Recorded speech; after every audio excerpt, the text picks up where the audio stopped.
ചെറുനാരങ്ങ കുറച്ച് വാങ്ങിയിട്ട് നന്നായി കഴുകിയിട്ട് ഒരു പാത്രത്തിൽ വെള്ളം തിളപ്പിച്ചിട്ട് അതിൻ്റെ അകത്തേക്ക് ഇടാം. അതൊന്ന് മഞ്ഞ കളറാകുമ്പോൾ എടുത്ത് മാറ്റി ഒന്ന് തുടച്ച് കട്ട് ചെയ്ത് വയ്ക്കുക. ഒരു പാനിൽ കുറച്ച് എണ്ണ ഒഴിച്ച് കടുകിട്ട് അത് കടുക് പൊട്ടി വരുമ്പോഴേക്കും അതിനകത്തേക്ക് വെളുത്തുള്ളി നമ്മൾ അരിഞ്ഞിടുക. ഈ 200 ഗ്രാം ശർക്കര അതിനകത്തേക്ക് ആഡ് ചെയ്യുക.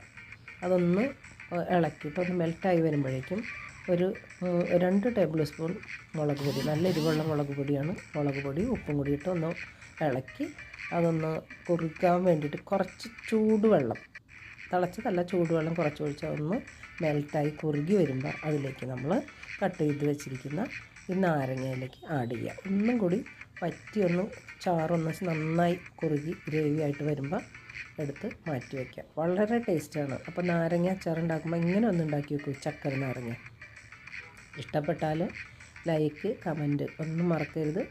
അടുത്തൊരു പുതിയ വീഡിയോ ആയിട്ട് നമുക്ക് നാളെ കാണാം. Okay, by.